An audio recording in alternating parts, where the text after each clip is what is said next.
Ujian yang kedua, setelah Yusuf menang atas ujian pengkhianatan, datang lagi ujian berikutnya. Namanya ujian integritas. Tadi Ibu Munti sudah bilang, integritas itu sudah dapat dipercaya. Hati saudara, mulut saudara, tindakan saudara sejalan. Dua orang punya integritas. Jangan mulutnya manis, bahkan sampai apa istilah sekarang, cipika-cipiki. Ya. Tetapi kelakuannya berbeda. Kita tidak mau demikian. Yusuf adalah orang yang punya integritas. Termasuk di dalamnya dia orang yang kudus. Kalau orang punya integritas, dia hidupnya kudus, saudara.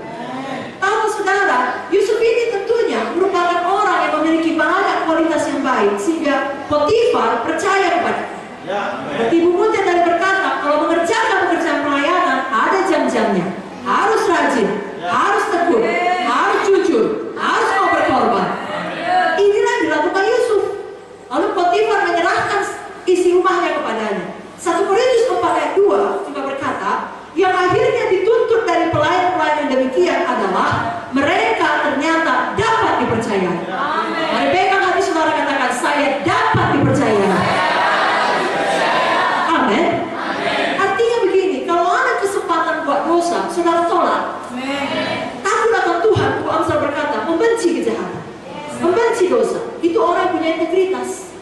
Kalau memang tidak ada kesempatan, maka tidak buat dosa, integritas saudara belum teruji. Tapi kalau ada kesempatan buat dosa, saudara tolak dosa, saudara lulus ujian integritas. Inilah dilakukan oleh Yusuf. Dalam Kejadian 39 ayat 6 sampai 10, saya tidak usah baca, saudara tahu ceritanya. Diterangkan bahwa istri Potifar membujuk Yusuf untuk melakukan kenajisan bersama dengan dia 1 kali. Amin. Tidak. Tiap hari, berulang-ulang, terus-menerus, bukan sekali, namun dari hari ke hari. Walau dia dengan terus terang tidak tahu malu, itulah orang-orang yang dipakai setan, saudara. Tidak tahu malu. Saudara anak Tuhan, tolonglah jangan tahu malu dalam mengerjakan kebenaran. Jangan malu-malu dalam mengerjakan kebenaran. Jangan malu-malu mengakui Yesus. Jangan malu-malu hidup kudus. Dia cakap kotor di situ demi menjaga perasaannya, saudara ikut ketawa. Kenapa saudara malu tidak ketawa? Dia cakap kotor tidak perlu ketawa.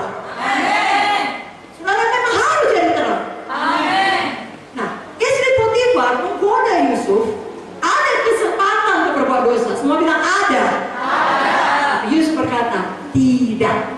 Coba semua katakan tidak.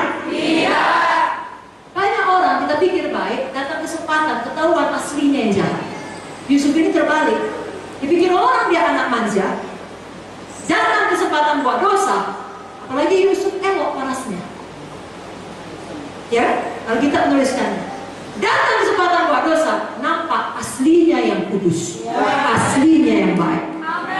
Begitulah saudara, di mana Tuhan menempatkan saudara. Di universitas saudara, tempat pekerjaan saudara, tengah-tengah famili saudara. Ada godaan, nampak asli saudara yang kudus. Yusuf bisa punya banyak alasan. Tuhan, istri Potifar adalah bosku, aku harus mematuhinya. Kalau tidak nyawaku terancam. Tuhan, bukankah kau yang memberi akal? Akalku berkata demikian, Tuhan. Tuhan, mengertilah kelemahan manusia. Aku pun manusia. Potifar itu bukan jelek, sangat cantik, Tuhan. Tidak mungkin aku menolaknya. Yusuf berkata, Tuhan, aku terpaksa. Hatiku tak mau, tapi terpaksa karena aku budaknya. Dan sebaliknya, sudah mulai sesat dia. Tuhan, kesempatan emas ini datang daripadamu. Karena tidak mungkin bosku, istri bosku sendiri, wanita sehebat dia tertarik kepada aku seorang budak. Ini betul-betul adalah pimpinan Tuhan. Banyak alasan bisa dibuat Yusuf, tapi Yusuf berkata tidak. Saudara pun bisanya buat alasan. Saya terpaksa, sekali ini saja. Semua orang juga nyontek, semua orang juga curang, semua orang juga korupsi, semua orang juga bohong, semua orang juga najis, semua orang juga pasang 3, pasang 2, banyak pacarnya, dan segala macam. Saudara bisa buat alasan, tapi standar firman Tuhan tidak berubah, saudaraku. Kekudusan tetap kekudusan. Pilihlah firman Tuhan. Pilihlah menang atas ujian integritas. Walau mungkin setelah itu sama seperti Yusuf, di mata seluruh dunia dari Mama Poti. Yang berkata bahwasanya Yusuf telah menjahatinya. Padahal kebenarannya Yusuf kudus. Saudara tidak usah peduli. Sepanjang saudara hidup benar, seluruh dunia berkata saudara salah. Ingat Mazmur tadi, Tuhan akan memunculkan kebenaran saudara seperti terang dan hak saudara seperti siang. Jadi malam ini saya mau teguhkan saudara, kalau ada kesempatan korupsi, katakan tidak. Ada kesempatan malas, katakan tidak. Ada kesempatan untuk curang, katakan tidak. Amin saudara. Dan khusus pada anak-anak muda, ada kesempatan untuk melakukan kenajisan, katakan tidak. Amin. Kenapa Yusuf ini mengatakan tidak? Karena dia lebih menyadari kehadiran Tuhan daripada kehadiran perempuan cantik itu. Tidak ada apa-apanya luaran ini. Dia tahu betul manusia sebenarnya adalah yang di dalam, bukan tubuh ini. Amin saudaraku.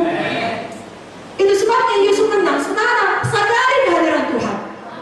Dalam kamar saudara sendirian Tuhan hadir. Tidak segampang itu saudara membuka situs pornografi.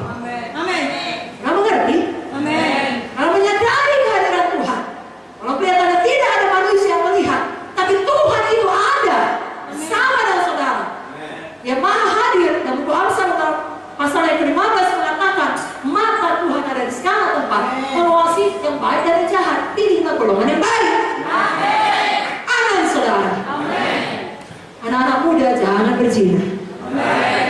Dalam Amsal 6 ayat 32 sampai 33 dikatakan, siapa melakukan zina tidak berakal budi. Siapa melakukan zina tidak berakal budi. Orang yang berbuat demikian merusak diri.